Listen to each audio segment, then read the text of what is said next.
Good evening, I'm Alexa Olson. And I'm Jeff Angelonis. Good evening. The big story tonight on Twin Tiers Evening News.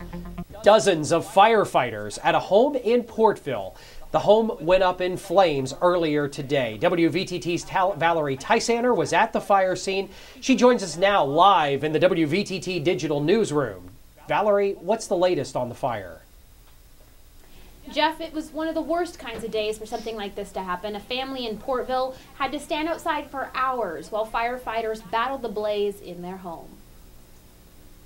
It took nearly 50 firefighters. We've been here for 2 hours. And 6 fire departments to bring a wall-involved structure fire in Portville under control. When it began, a family of 4 was inside, but managed to escape the blaze by the time Portville Fire Department had arrived. Right now, the family is just, they've declined help from the American Red Cross. They have a big family, and they're going to take care of each other.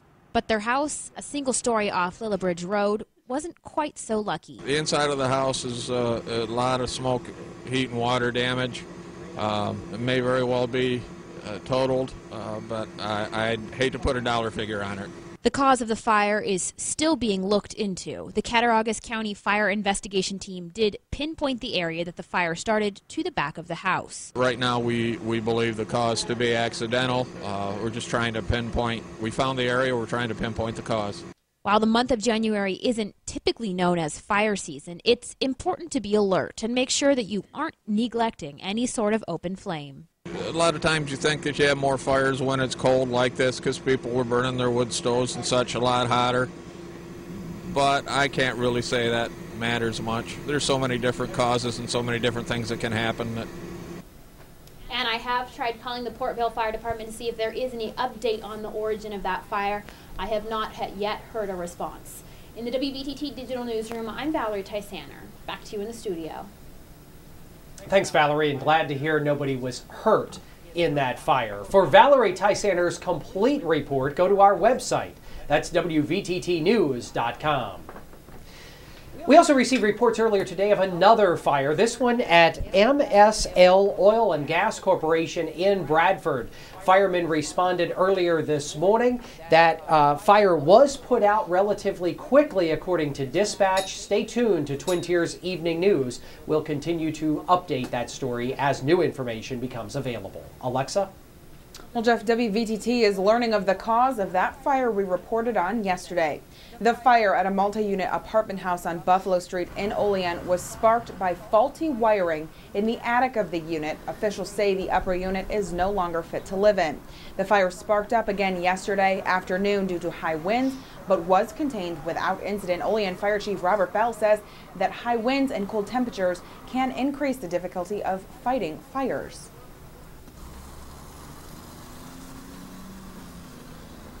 And with these cold temperatures, you may notice that roads are a bit slippery in Olean. Director of Public Works Tom Windus tells WVTT that the salt that crews spread doesn't work very well when the temperatures are down in the single digits.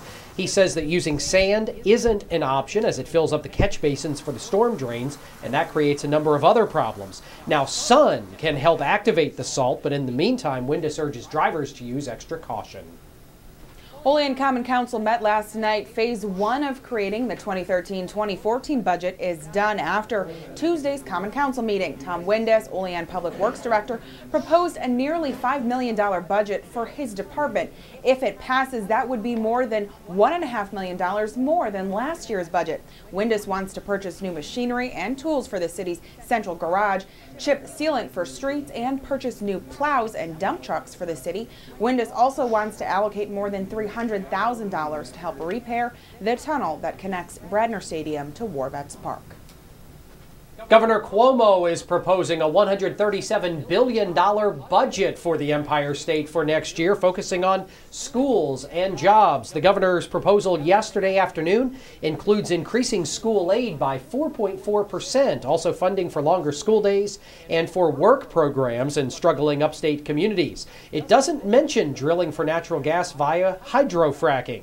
Now, the announcement marks the start of a 3-month negotiating window with state lawmakers to finalize the state's budget for next year by March 31st. And some good news for the post office in Olean. The Postal Service in Western New York is looking to fill 300 new positions. Now, the positions they're looking to hire are city carrier assistants, which is a new category of non-career employees with the possibility of full-time employment as a letter carrier.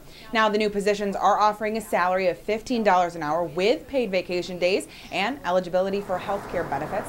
However, the deadline to apply to one of those jobs is quickly approaching. January 27th, candidates must have their applications in. Applicants must have a valid driver's license and a good driving record, and there are openings in the following cities: Olean, Buffalo, Rochester, Jamestown, Elmira, Fredonia, and a few other cities. The link to that application on our website, wvttnews.com. Jeff. A married man and father of 3 from Wellsville is on his way to becoming a Roman Catholic priest. He's set to be ordained Saturday. 64-year-old Deacon John Cornelius grew up in Bolivar. He's now serving as a pastoral assistant at the Jude Parish in Allman, New York. He and his wife converted to Catholicism 2 years ago. After his ordination, Deacon Cornelius will lead the Fellowship of St. Alban in Henrietta. 4 people from Jamestown are behind bars tonight after a raid on their apartment found them in possession of narcotics. Once police entered the residence, they found a large amount of crack cocaine packaged and ready to sell. According to Jamestown police, 18-year-old Jose Marison out of Jamestown, 19-year-old Tyreek Johnson of Buffalo, 26-year-old Randall Johnson of Erie, Pennsylvania, were all charged with third-degree possession of a controlled substance. Additionally, 35-year-old Ronkeet Marison of Jamestown was also arrested and charged with 7 counts of endangering the welfare of a child. Police are concerned with the amount of drug activity going on in the city. They're urging anyone who has any information about the sale of narcotics to contact them immediately. Jeff.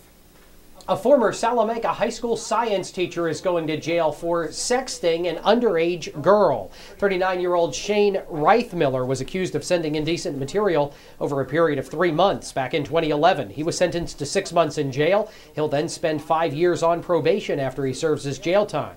He was given a 3-month concurrent sentence for third-degree sex abuse.